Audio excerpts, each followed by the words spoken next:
So, what is going on, guys? This is Ryan here. And this is Other Ryan here. And today we actually have another interesting video for you all. Now, this one is a pretty in-depth theory, guys, so please be sure to comment any of your thoughts on this topic down below. But we are going to be talking about the connection between the child we play as in Five Nights at Freddy's 4 and Golden Freddy, and whether or not there is a connection between the two that is now forming. Yeah, and more specifically, we're going to be talking about Five Nights at Freddy's 3 and an event that we actually didn't know what was happening. We didn't really understand it, and that is the Happiest Day minigame. Yes, I mean, a lot of people speculated loads of things on it. We did come to a conclusion that this child in the corner was, of course, possessing the Golden Freddy mask, but basically we have to really think what this minigame is telling us and trying to show us, and it really is important we go back now to these minigames, because we can now actually answer for the questions we couldn't before. Yes, so we're going to start off with what we're actually seeing in this Happiest Day minigame. So, as we know, we actually have to go through all these little minigames to give cake to each child, to then bring cake to this crying child, this ultimate child, it feels like almost like a god almost. And absolutely, yeah. When we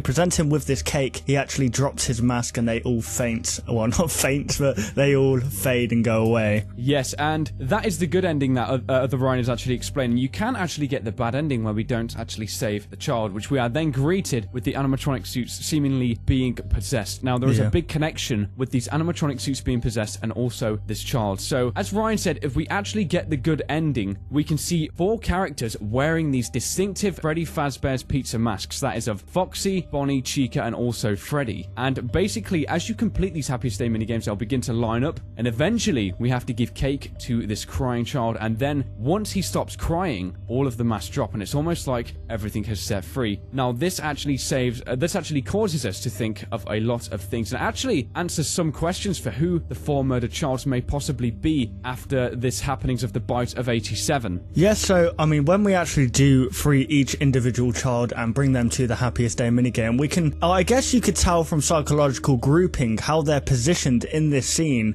which kind of backs up what we're about to talk about. Basically, when we rescue these 4 children, they're all grouped together. Now, if we think back to Night 5 and Five Nights at Freddy's 4, all of these kids hang together like a big gang of bullies, pretty much. And when we're obviously in this Happiest Day minigame, they're still in this group, and they're looking at this guy almost like they're cornering him still. But I think that this holds, well, me and Ryan both think that this holds a very, very deep meaning. Yes, now, the first thing we have to actually think, guys, is the connection between these black and white animatronics, because that is ultimately what they are and what this must mean. I personally believe, and we've said this from day one all the same, that because these guys in this minigame, are in black and white, this means it's something that's happened in the past. Yes, definitely. And what's interesting is that the Bite of 87 seems to occur before Five Nights at Freddy's 2, and, you know, when it actually happens, it seems like after these kids have bullied this child, they seem very perplexed and shocked by everything that's happened, don't they? Yes, yeah. They kind of just stand there as the bite happened. Maybe that was the time when they realized their wrongdoing, and maybe something down the line happened where that these 4 children were caught, or maybe they were suspected of causing the Bite of 87. Someone may have killed these children and gave them the same fate and stuffed those into the Freddy Fazbear's Pizza animatronic suits, and only then did they realize that their wrongdoings needed to be corrected, and they could then give cake to this child and almost prove the fact that they were sorry, you know, kind of apologize to this child and everything they caused him, because of course when they're all grouped there and the cake is given to this child, he stops crying completely and the masks are seemingly set free. Which I guess makes us question, who is this purple guy then? Because we know it's the purple guy who actually murdered these children, so is this purple guy, maybe he probably has a closer connection to this child that was actually bitten? Yes, and we have to think of many things which hint towards this. Now, the first one being, the phone guy speaks a lot about the Bite of 87. He seems to know a lot of the inner details. Yes. If a child was attacked on site, he would be taken to the hospital. He would then have everything sorted for him. You know, he'd go under operations, all of that stuff, and then, you know, a report would come back, or maybe during. So maybe the phone guy must have traveled with this child to the hospital because he knows that he has a missing frontal lobe. And, you know, we have to talk also about what's in the room of this Five Nights at Freddy's 4 establishment. We have loads of hospital-related references. We have the flowers to signify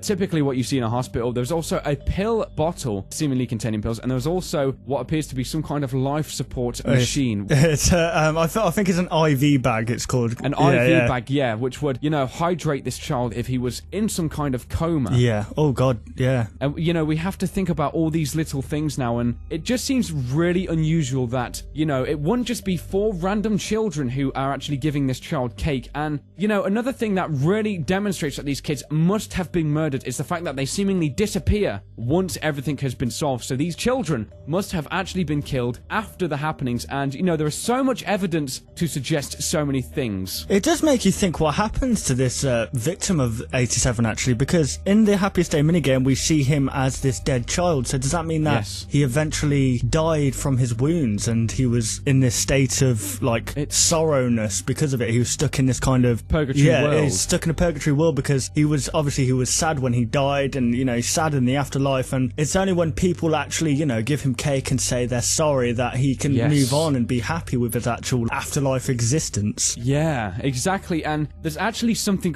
really important I may have spotted here, guys, so take this with a grain of salt, of course. But basically, in the Happiest Day, we're playing as the puppet, meaning that he definitely existed prior to all of this that's happened. So we still have a lot of things with the puppet to uncover, because the puppet is almost overseeing everything that's happening. We also have to think about in Five Nights at Freddy's 2, in the Help Them Save Them minigame, the puppet seemingly gives life from these 4 dead children to these animatronics, and now all of a sudden we're seeing these these children, in the afterlife, greeting this child with the puppets almost overseeing everything, almost like he has to approve the situation, because only when the puppet is there that, you know, everything is kind of sorted and the cake is given to the child and everything ends in a happy way. And maybe because the puppet knows what it's like to be sad, we can see from his little death screen, like, what happens to him, that he knows what it's like to be sad, and he knows what it's like to be stuck in this horrible purgatory of sorrowness. So maybe he just needs, like, an approval, if you know what I mean, like, yep, that's fine now, move on kind of thing. Exactly, yeah. And, you know, you've got to think back as well, guys. I mean, there's so many things in Five Nights at Freddy's 1, 2, and 3 that have perplexed us, and Five Nights at Freddy's 1 actually gave us the answers from the day 1 of the game's release, and that, of course, lies in the custom night when you put in the 1987 and you are greeted with a certain Easter egg. It's been in front of us all along, guys. It's just we've been too arrogant to look at it, that's all. Yeah, it's Golden Freddy that definitely greets us, and the correlation between this Golden Freddy jump scare, and we also see the mask, of course, in the Happiest Day of Golden Freddy dropping, and we can also now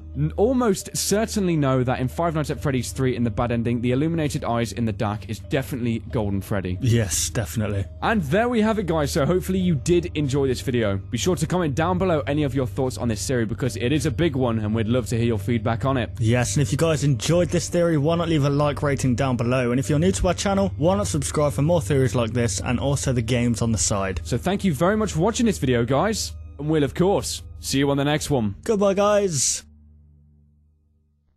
Want to see even more content from us? Consider liking and subscribing to ensure you'll see all content in the foreseeable future. And hey, why not check out our past 2 videos?